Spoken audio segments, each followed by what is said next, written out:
بسم اللہ الرحمن الرحیم الحمدللہ رب العالمین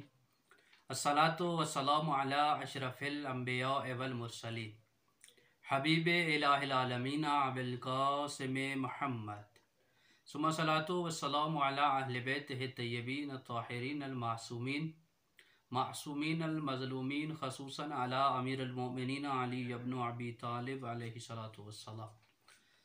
ورحمۃ اللہ علی احبابہم و اصحابہم و شیعتہم و محبیہم و موالیہ ولعنۃ اللہ علی اعدائہم اجمعین اما بعد فقد قال اللہ تبارک و تعالی فی کلامہ المجید و فرقانہ الحمید بسم اللہ الرحمن الرحیم لیلۃ القدر خیر من الف الشہر صدق اللہ العلی العظیم۔ سامعین محترم، سب سے پہلے آج کی شام جو کہ شام شہادت امیر المومنین ہے، آپ سب کی خدمت میں اور بالخصوص صاحب عزا امام زمانہ عجل اللہ تعالی فرجہ الشریف کی خدمت میں ان کے جد امجد کی شہادت کی مناسبت سے تعزیت اور تسلیت پیش کرتے ہیں۔ قرآن مجید کے حوالے سے سور کل کا ترجمہ تفسیری ہم نے کیا، اس کے بعد شب قدر کی مناسبت سے سورہ قدر کا ہم نے انتخاب کیا اور اس کی پہلی 2 آیات کا گزشتہ ابحاث میں ترجمہ کرنے کی کوشش کی، جس میں ارشاد رب العزت تھا انا انزلناہ فی لیلۃ القدر۔ بعد تحقیق ہم نے قرآن مجید کو قلب پیغمبر پر ماہ مبارک رمضان کی لیلۃ القدر میں نازل فرمایا۔ دوسری آیت میں ارشاد ہوا وما ادراک ما لیلۃ القدر، خطاب پیغمبر سے تھا، آپ کیا جانیں یہ لیلۃ القدر کیا ہے۔ یہاں پر عرض کیا تھا یہ جو استفہام ہے، استفہام تعظیمی ہے، حقیقی نہیں ہے، بلکہ اگلی آیات میں شب قدر کی عظمت اور فضیلت کو بیان کرنا مقصود تھا۔ لیلۃ القدر خیر من الف الشہر، یہ آیت بھی شب قدر کی عظمت کو بیان کر رہی ہے۔ شب قدر مقام اور منزلت کے اعتبار سے 1000 مہینوں سے برتر ہے، اور اس کی وجہ عبادت ہے، اور یہ معنی بھی مناسب ہے کہ نزول قرآن بھی اس شب میں ہے، اور نزول ملائکہ بھی پیغمبر اور پیغمبر کے بعد ان کے جانشین برحق پر اسی شب میں ہے۔ اس لیلۃ القدر میں تقرب الہی حاصل کیا جاتا ہے۔ اس رات میں عبادت کرنا، تلاوت کرنا کلام مجید کی، اور قرآن سر پہ رکھ کر عمل کرنا، یہ جتنے بھی اعمال ہیں یہ 1000 سال کی 83,000 سال تقریباً بنتے ہیں، 83 سال تقریباً بنتے ہیں۔ اس کی عبادت سے کیا ہے، یہ افضل ہے۔ اور رسول خدا نے جو خواب دیکھا کہ بنی امیہ کے لوگ آپ کے تخت پر بیٹھے ہوئے ہیں، آپ کے منبر پر بیٹھے ہوئے ہیں، آپ کی تسلی کے لیے اللہ تعالیٰ نے اس آیت کو نازل فرمایا، اور یہ آیت جہاں شب قدر کی عظمتوں کو بیان کر رہی ہے، یہ سورہ قدر جہاں شب قدر اور نزول قرآن کو بیان کر رہی ہے، وہاں آپ کے بعد آپ کے جانشین برحق مولا علی اور ان کے 11 بیٹوں کی امامت اور ولایت پر دلیل ہے۔ اس حوالے سے مفصل روایت کل آپ کی خدمت میں عرض کی تھی۔ نزول ملائکہ، آپ کے جانشین برحق پر ہونا، وہ جو خواب تھا بنو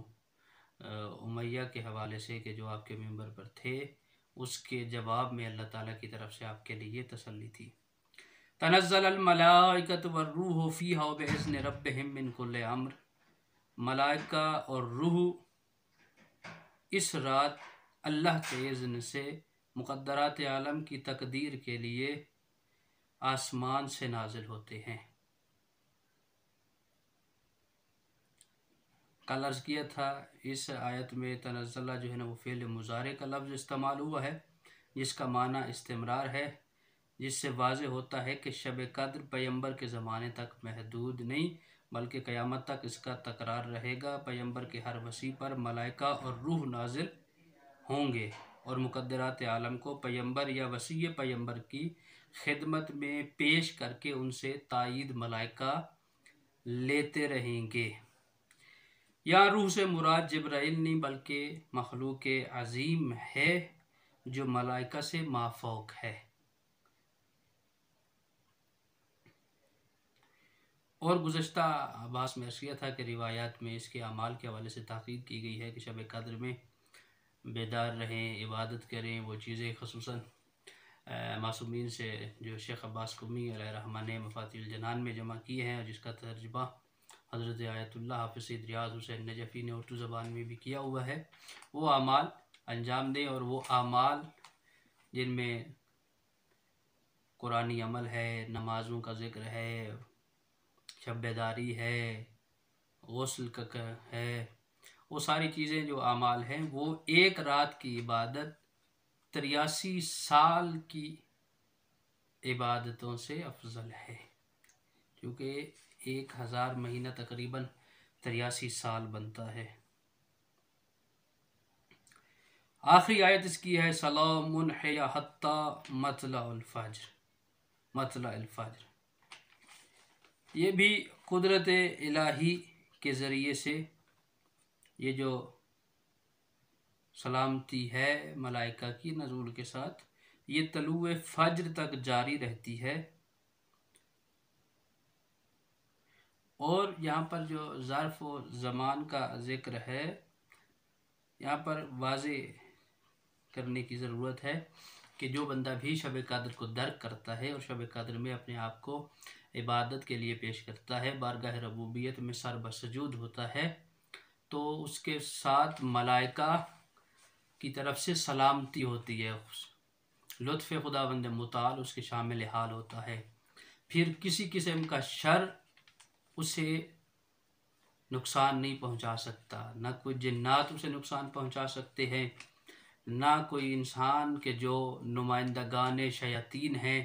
وہ الہی بندے کو نقصان نہیں پہنچا سکتے۔ کیونکہ ملائکہ کی طرف سے صبح شب قدر کی صبح ہونے تک سلامتی ہی سلامتی ہوتی ہے۔ گویا اس صورت میں جو کہ سورہ قدر یا سورہ انا انزلنا کے نام سے مشہور ہے، شب قدر کی عظمت کو بیان کیا جا رہا ہے۔ انسان اس رات میں اعمال کرے تو اس کا اجر و ثواب کتنا ہے اس کو بیان کیا جا رہا ہے۔ سب سے بڑی بات کہ امام زمانہ کے وجود مقدس پر یہ سورہ یہ شب دلیل ہے کہ کوئی ایسی ہستی ہے جو پیغمبر کے بعد پیغمبر کے جانشین ہیں اور ان پر نزول ملائکہ ہوتا ہے اور ان کے سامنے انسان کے اعمال بھی پیش ہوتے ہیں اور آئندہ کی تقدیرات بھی لکھی جاتی ہیں۔ دعا ہے کریم اللہ ہم سب کو امام زمانہ کی خدمت میں ایسا پیش ہونے کی توفیق عنایت فرمائے کہ امام زمانہ ہم سے راضی ہوں۔